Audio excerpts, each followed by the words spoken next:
Hello everyone. I'm very excited to have back in Hong Kong Dr. Yuvraj Kapadia after more than a year. Dr. Yuvraj is a renowned clinical hypnotherapist and my very own teacher and mentor. So since we're coming towards the end of the year now, I thought a great question to ask Yuvraj would be, how do we prepare for 2015? In our mindset, what can we expect and how to best prepare for the upcoming year? That's a relevant question considering that we are towards the end of 2014.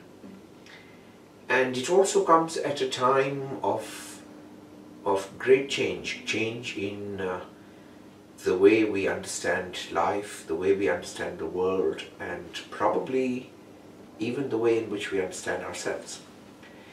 If we actually look at how life has evolved over hundreds of years and thousands of years, the last couple of decades have all been marked with an explosion in terms of scientific breakthroughs. Breakthroughs in technology, breakthroughs in scientific healthcare, new inventions, new discoveries, a rapid explosion in material wellness at one level. Right. Now, all these technologies are nothing but a much deeper assertion about skill sets and knowledge which, as a human race, we probably always had, but had lost touch with. Okay. Because the human mind can only experience and express what it knows. So every invention or discovery which appears in the world to be an aha moment is technically coming from the inner workings of a mind that already knows it. Okay. The invention outside just becomes a validation of the fact that I already knew it. Right.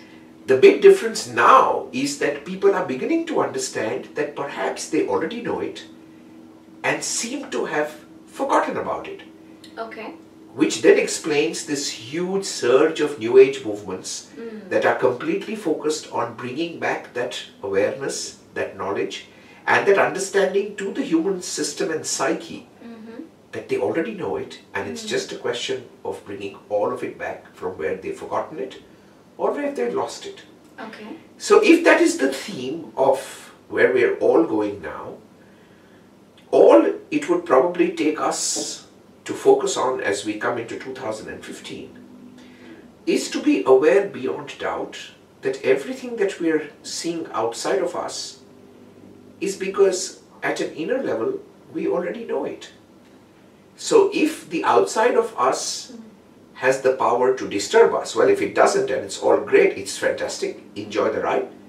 But just in case you're getting ruffled by the outside, remember you already know it. So take a moment out and check. What are you doing to make it happen? That's all there is to it. Okay. Which means look at ride the wave and ride it well, and cushion the trough by turning the focus inwards and checking what you already know, which is what is making that happen. Okay. If you can do that, you would prolong probably the waves and reduce the troughs. Right. Life works. So now that the focus has shifted, when we're owning what we see, that we That's already right. know and it comes from That's us, right. we'll continue to see the ups and downs of life, but of course it's easy for us to accept what's great. Yeah, but even what's not so good, we're talking about Correct. the recession, the earthquakes, the calamities, Correct. to sense that we've already been in touch with it, we know it somewhere. Absolutely. So we are creating what's in the environment, Sure. even the natural disasters, etc. Sure, absolutely. For someone that's never heard this concept, how can you put it in a more simple way? How are we creating an earthquake? Well, simply because whether we like it or not, we're linked in a chain of consciousness. We're linked in a web of consciousness. Many scientific experiments have proved that if you work with a certain animal in a specific way, the ripple effect on a group of animals of the same species is scientifically observable, and there are enough experiments to prove this, which refers to the collective unconsciousness of the whole story. Right.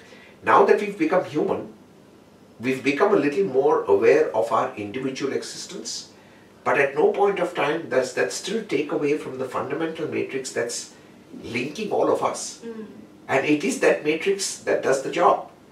To put it very plainly, if we look at cancer as a disorder and we look at industrialization as a progress, if you go back 100 years or 150 years, statistically, you had very few cases of cancer, statistically. You also had very little wastage of industrial production. Now, your industry has gone into overdrive. You're producing much more than what you require. You have huge wastage. What's that doing? Maybe I didn't contribute to that directly. But the fact that that is happening is also ensuring that my environment is giving my body a signal that a lot of it is going into overdrive and wastage, which is typically from where cancer starts. You see the incidence of cancer today. Okay, so the cancer relates to... The body cells are going overdrive. Right. What is cancer? So it's a metaphor. It's a metaphor, absolutely, where the environment is giving you a feedback to say, maybe it's time to be a little frugal and not go too much into excess. Okay. So, there is absolutely a very, very deep correlation between the world that we are living in and the world that we are making. And the two are inescapably linked. Okay. The world that we are making is not created by an abstraction of consciousness. Right. It is very much created by the same people who live in it. Okay. And which is why the responsibility of keeping it correct lies with you. Right. Whether you want to take it directly or you want to take it indirectly, it truly doesn't matter. And since you're in this consciousness of truly being aware that you have created whatever's happening at some point, what can we expect to see next year, since we already know it? Simply more awareness. So for example, I come from a country like in India where corruption was a very big story. And we all went on blaming that the government is corrupt, the system is corrupt. But we made the corruption, right? Okay. So we bribed the people for licenses, it started from us, we contributed to it. We made the system corrupt. Okay. So had we just consciously decided as a species, as a nation, that we will not contribute to corruption, the system has to change itself because we create the system. Okay. We say India is a dirty country. Okay, so now we've got a prime minister who's going all out there to clean the nation. Right. So if we all decide that we're not going to throw wrappers outside, and that's the responsibility that we take for ourselves, to be who we are, we obviously change the system. Right. We create the system, so we uncreate the system. Okay. This of course is very small. Yeah. But the same is true in terms of consciousness. Yes. We have created that consciousness. Right. So with awareness, you simply uncreate it. Okay. So if something is disturbing you outside, you have created that disturbance. What in you has created it is what you become aware of and uncreate it. Yeah. And so what we can expect to see more of is that awareness. And with that awareness comes that responsibility. That's right. We take responsibility from what we have created. That's right. And through awareness, wisdom, love and acceptance, we can actually heal and resolve those parts that don't work. And this is what we can expect. Absolutely. Great, that's deep knowledge, but it's extremely powerful. So thank you so much for sharing. It's a pleasure as always.